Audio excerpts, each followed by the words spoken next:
Well, howdy, nearly senior citizen here. Greetings, boys and girls, and welcome to this, another brand new day. Real quick, boy, that scar tissue on my mostly healed. I say mostly healed because there's still the scar tissue and such on my severed radial nerve. My arm has just been hurting so much, my hand has been hurting, and it's just extra clumsy. I have to extra pull back. There's all sorts of fun stuff going on. Yay!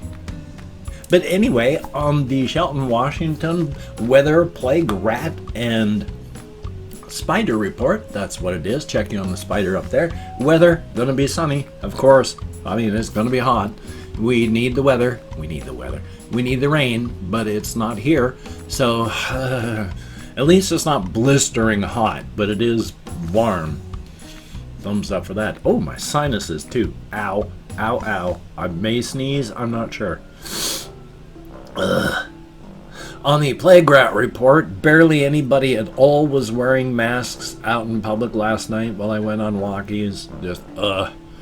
So, even as the Covfefe bug continues to race out of control here in the United States, I mean thoroughly out of control. Our death toll is insane and getting worse. But, yay, no one's taking it seriously, so we're going to become a permanent plague state here, yay. And on the spider report, that spider up there, the garden spider, she's still up there. I hope that she's, like, I want her to thrive. I want her to live. But, you know, I never see her eating, and there's not enough bugs that, like, land in her nest, so web. So I don't know. And then out there, some of the little babies are still alive. And there's two bigger spiders, the mama and another one. I don't know if it's just trying to lay in wait or what. But nature, thumbs up for that. So there's still spiders. There's a bathroom spider still in the corner, so she's still doing well. The two spiders, well, actually one of the two spiders that was in the window is still there, or at least a spider that has taken up the nest. Web, not nest, but at least there's some spiders, so it's good. I mean, there's lots and lots of bugs, so yeah, we need the spiders. Definitely a good thing.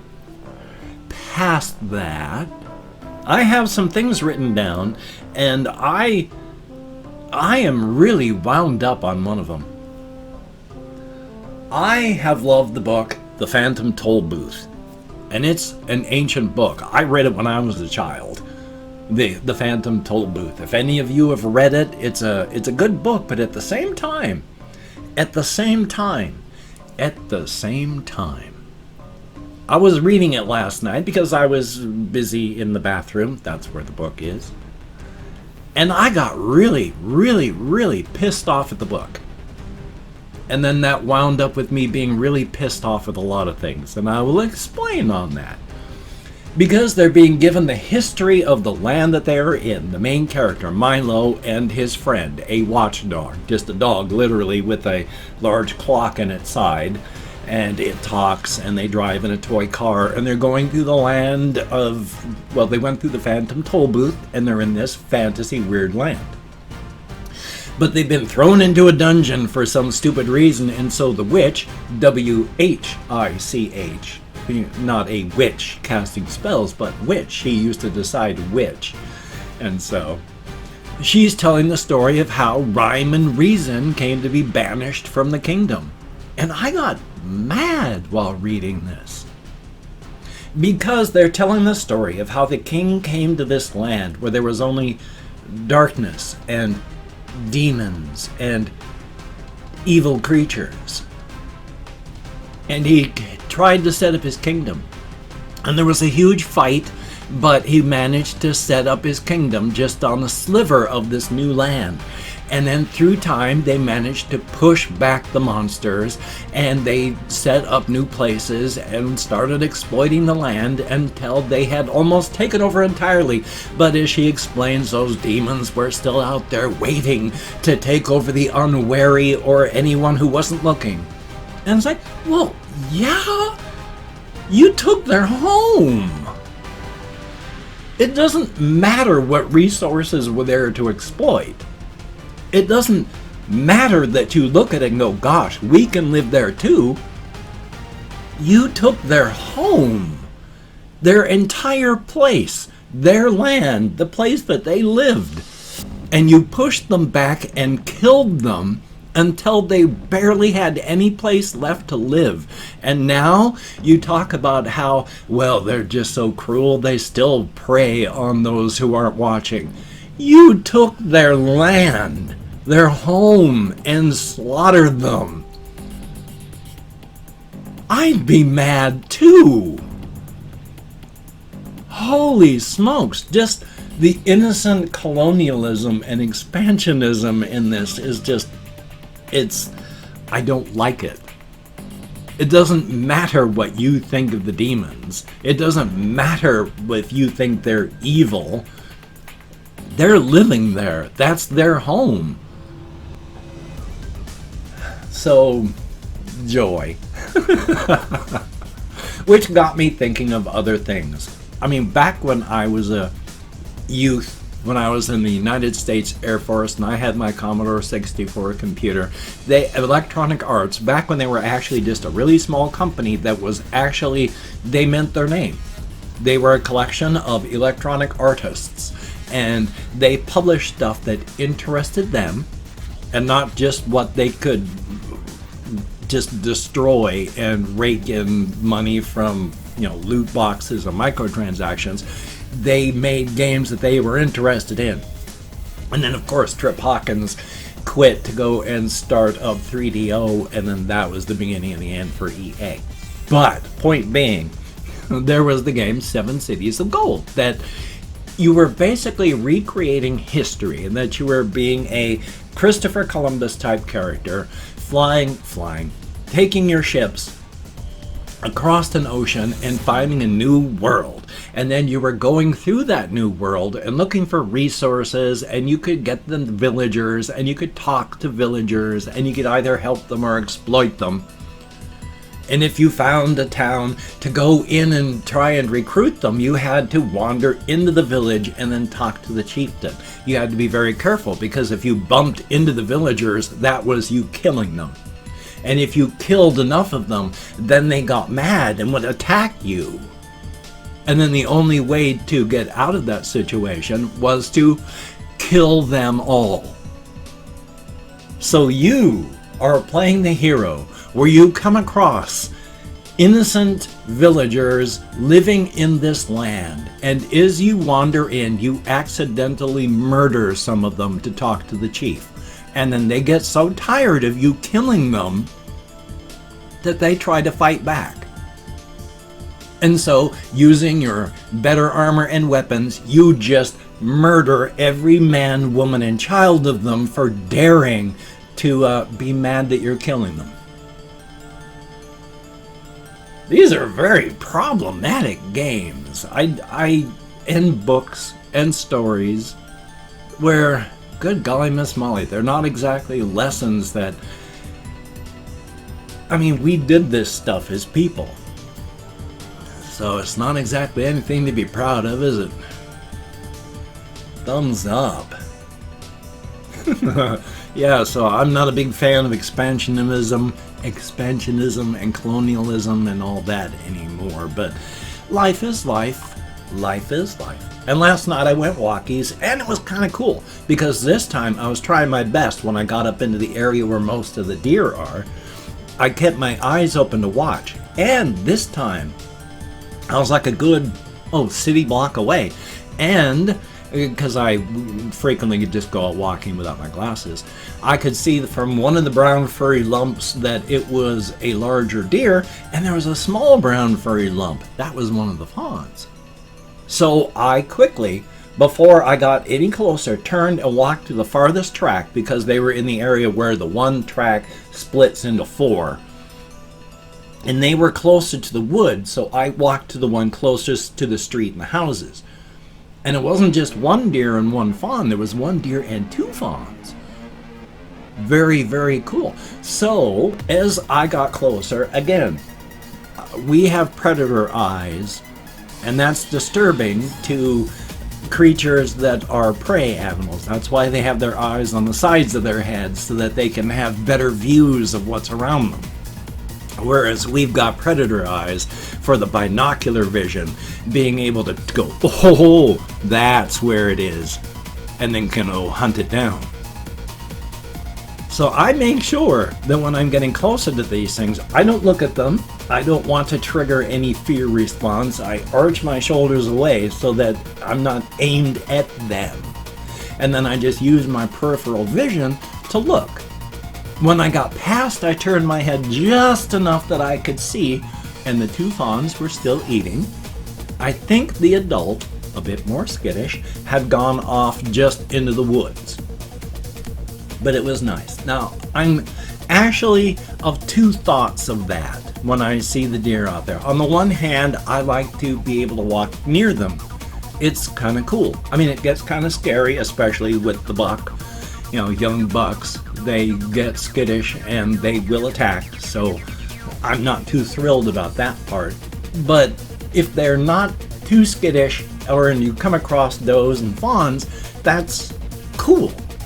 But again, I worry because as much as I want to be able to walk near them so I can see them, so I can show them that I am not a threat.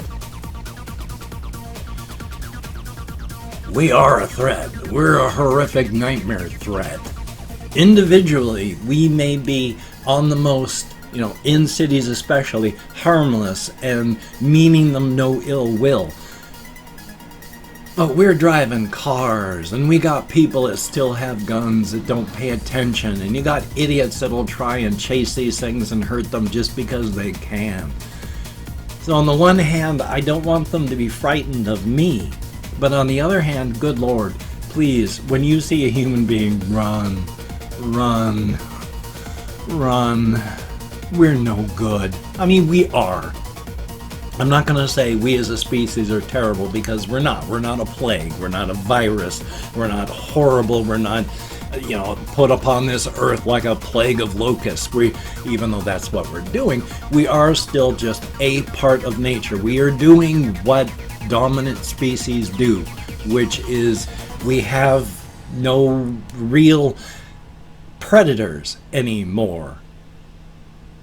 And so we're just expanding and taking over. And if you take a look historically, not just people, but any species, when it overgrows, overbreeds, entire biomes can collapse. Well, since we're spreading out over the entire world, global climate change, biodiversity collapse. I mean, we're in the middle, more than in the middle, of a new extinction event that's set in place by us. So we're just doing what all species do. It's just that we're able to take out like 95 to 98% of everything with us when we go. Just hopefully there'll be something left. And as much as I like intelligence, intelligence is not really so much a survival thing, since take a look at what intelligence has done for us. Yeah, we've got smartphones, and we've got climate change and biodiversity collapse about to kill 98% of everything in the world. Maybe intelligence is not really such a good survival factor after all. I just hope that something will be able to rise up. Yay! Oh, good golly. Oh, I also wanted to point this out. I talked about Robert Heinlein the other day. I had taken, in like 1986 or so, I went to, or even earlier, I went to a science fiction convention, and I had a whole bunch of books signed by Robert Heinlein. If you like Heinlein or you know of him or anything like that, this one, I've read it to death, and it's managed to survive. I've taped parts of it together, but there's his signature. There's his autograph. That's my autographed Robert Heinlein, Stranger in a Strange Land, beaten to death, taped together. But still, yay! I used to have this stated about, I had 10 of them, and I gave a couple to my friend of mine who really liked Robert Heinlein at the time. And since this is the only one that survived all the various quote-unquote purges in my life. And I say purges, but that's like when my alcoholism, when I collapsed and burned from that, I lost so much stuff. After my wife died, I lost so much stuff. When I lost my storage unit, I lost so much stuff. I cleaned up and threw a ton of stuff out, so thumbs up for that. And I've opened up 24 hours worth of comments in my community tab, and I'm going to go through and thank 20 to 25 people for having left me a comment. I am not reading the comments right now. I'm going to read them afterward. Thumbs up each one I do. Answer as many as I can. And it is a range, because even though I count American Sign Language on the fingers of this hand with my depression, fibro, and more, I'm lucky I can remember anything at all. And if I did the mispronounced thing, yeah, and that one, there's another thing I say, and damned if I can remember what it is. Anyway, though, let me call it my Chrome. We have Russian timing. Oh my gosh, it's a good shotgun. And then we have Denial. Thank you very much and good to see you. MJG, thumbs up and thank you. Isabella, I'm not sure. I'll see what I can do. Grace of God Ministries International MD, thumbs up, thank you. Kathy Kisscat, good to see you in the comments. Looks like 3 stars. Son of Gun, and thank you. And then there is a Z, a G, a symbol, a B, another symbol, a lowercase I, and then a capital N. Thumbs up and thank you. Tommy, greatly appreciated. Tongan Hitman, how about that? Bua Kamoli, thumbs up and thank you. Colin Reisner, good to see you. Nimrin, greatly appreciated. Luxel, thumbs up and thank you. Brian Kimball, greatly appreciated. Sebastian Ferris, thumbs up and thank you. Trash Tuber, thumbs up. Ali Shabiri, good to see you. Drink It Inman, thumbs up and thank you. And then we have Chris, who used to be Horror Files and a bunch of other names. Good to see you back in the comments. Tommy Copeland, good to see you. And then we have, looks like Japanese, but I can't read it, so I don't know how to pronounce it, but thank you very, very much. And then Ice Damon, greatly appreciated. And there we go, 23 comments in the last 24 hours. Son of a gun. Thank you all so very much. You get me out of my head, into the world, dealing with real people. It is a good thing. Straighten that thumb up. Don't want to go just like that. Yeah, my thumb's straight up. Actually, that happened with my grandfather's finger once. He went to Yellowstone, poked his finger into one of the hot things, and then could never extend his finger out anymore because the burn was so bad. Don't stick your finger into hot springs. It's not a good idea. Anyway, though, if you could check out my various links down below, I have Twitter, Facebook, GoFundMe, Patreon.com. If you could donate to my GoFundMe campaign or become a Patreon.com patron like one of these beautiful and awesome people, that would be beautiful and awesome. I can eat food and help pay my rent because of all of these beautiful people. Thank you so much. Now, if you'd like to help me out financially, but you don't want to send money to one of those 2 places, I have a PayPal link down below. And if you'd like to help me out without sending money, excuse me, I have an Amazon wish list link as well with things like hamster food, hamster bedding, cat food, silly things, not silly things. If you could check it out, that would be awesome.